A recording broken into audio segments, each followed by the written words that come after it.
Hey everybody, get ready to make a craft. We're gonna do a modern sculpture today using some scrap wood, a piece of wire, and a nylon stocking, and some paint.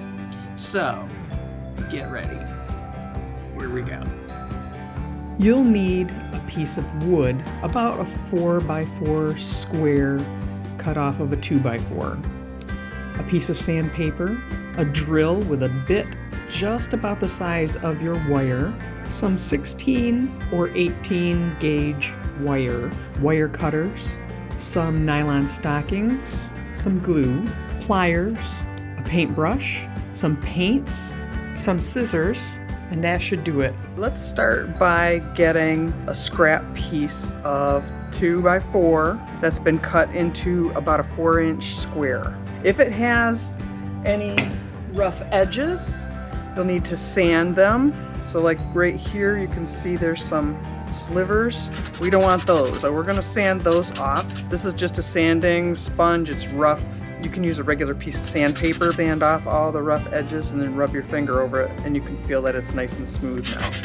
Now I do have a little piece of wood underneath here because I'm gonna drill. If I drill through this on accident, I don't wanna drill into my really nice table that's underneath here. My next step is to get my drill. I'm using just a small hand drill. The bit that you use should be similar in size to the wire that you're going to use for your sculpture. We need to drill 2 holes. You can put your 2 holes anywhere you want.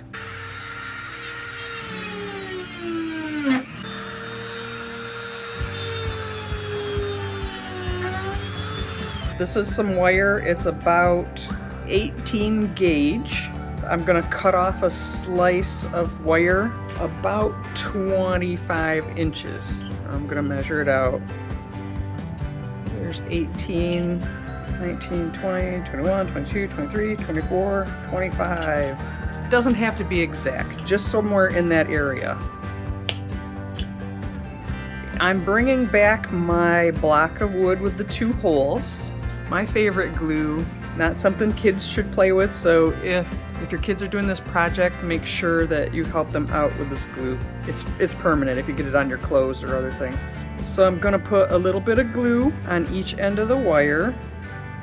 Put that end of the wire into the hole that I drilled. Some glue on the other end of the wire. And I'm gonna put this one in to the other hole that I drilled. So now we just have a wire on a piece of block.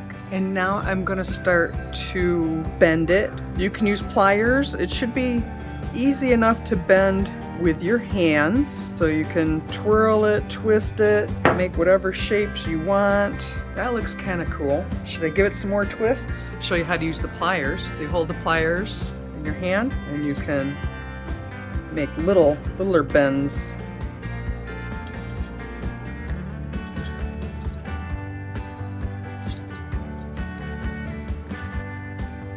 So just have fun at this point.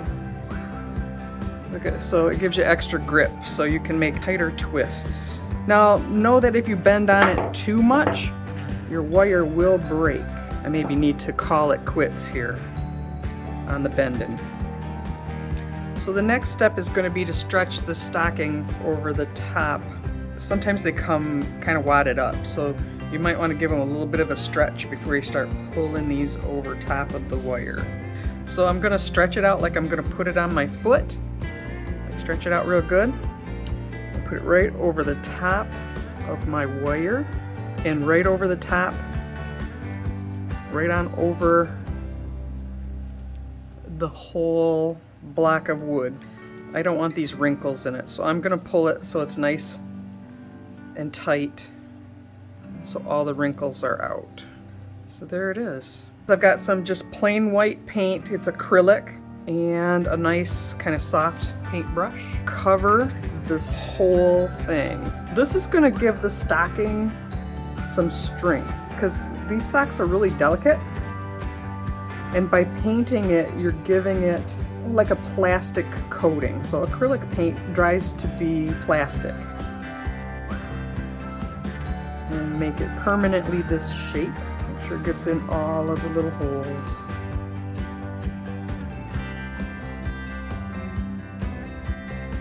I'm going to paint all the way down to my, right on my board too, so I think this is going to help it stick. See how much stocking I have left here. I could have probably made my wire bigger.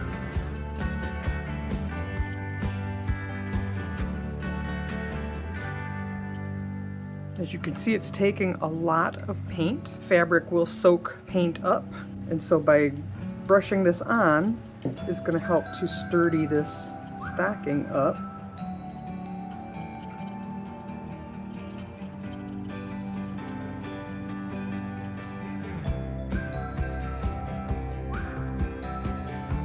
And we're gonna let this dry.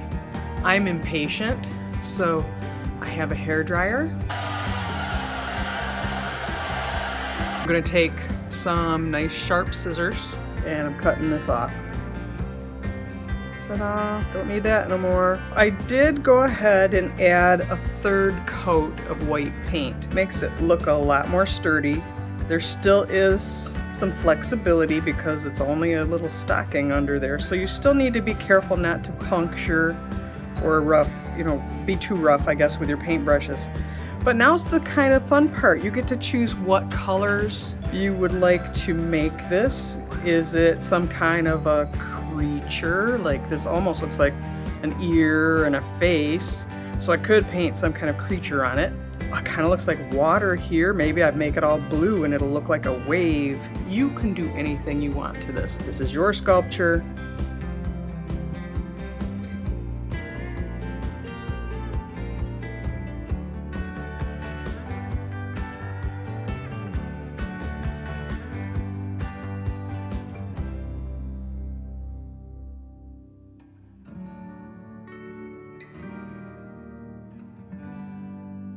Make sure you get down around the edges here because some of this is going to show even when you set it on the table.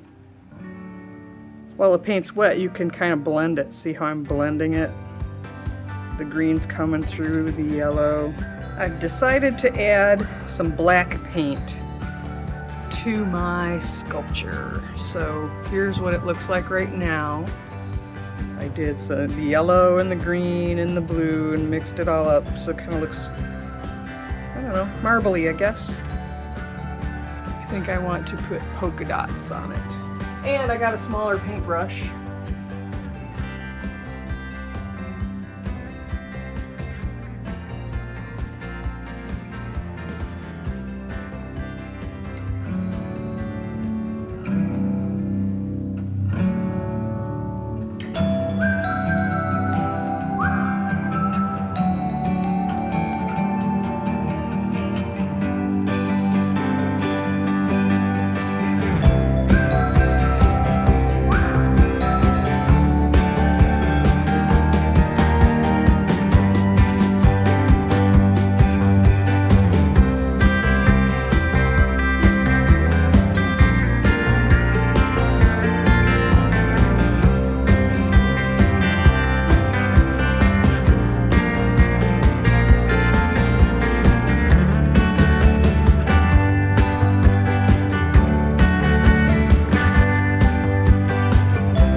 Well, I think you get the idea. Now it's just to decorate it however you see fit. So I'm gonna keep going and I'll show you a picture of it when it's all done. All right, I might add some more colors. Not sure yet, but whatever. Okay, hope you had a good time with this project. Make it yours, and we'll see you again real soon. Have a good day. Bye.